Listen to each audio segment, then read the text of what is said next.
তিনি test match করলে আমার স্বামীর লাশটা আমার দিয়ে দিবে, কিন্তু এখন পর্যন্ত আজকে 1 বছর পার হয়ে গেল, 1 বছর 10 দিন হয়ে গেল, কিন্তু এখন পর্যন্ত আমার স্বামীর লাশটা আমি আমার নিজ এলাকায় নিয়ে দাফন করতে পারতেছি না। এই অনুমতিটার জন্য আমি কুট থেকে কুড়ে পরে ডিসি সাহেবের মানে এমন কোনো জায়গা সেক্টর বাদ নাই যা আমি যাই নাই, কিন্তু কেউ এখন পর্যন্ত আমার এই অনুমতিটা দিতেছে না, খালি সময় নিতেছে।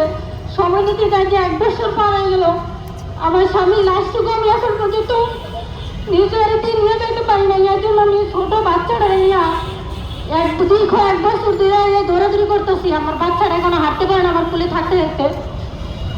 আমার স্বামী এখন কিন্তু আমার স্বামী শহীদ হয়েছে দেশের জন্য উনি, কিন্তু এখন কিন্তু শহীদ মর্যাদা ধরে আমার স্বামী পায় না। গ্যাজেট বুঝতে আমার স্বামী সরকারি খাতে উঠে নাই।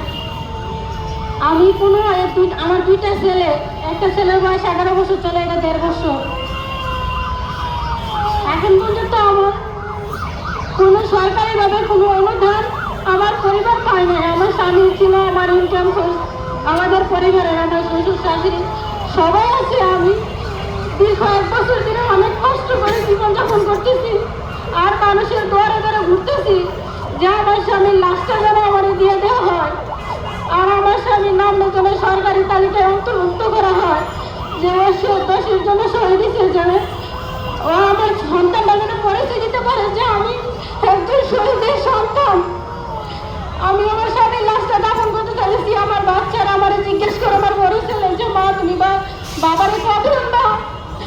সবার বাবা আমি দেখি, কিন্তু আমার বাবারা দেখি না। আমার বাবার কিছু হয়েছে, আমার বাবা তুমি দেশে আনো না কেন?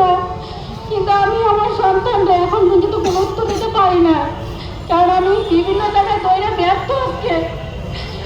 আমার 2টা সন্তানকে আমি এই জন্য সবার কাছে বিনীত অনুরোধ করবো যেন আমার স্বামীর লাশটা আমার দিয়ে দেওয়া হয়। আমি নিজ বাড়িতে মাটি দিতে পারি, আমার সন্তানরা যেন কইতে পারি যে আমার তোমার বাবার লাশের জায়গায় তুমি বাবার কবরটা জিয়ারত করতে পারে, আর আমার স্বামীর নামটা গ্যাজেট যেন হয়।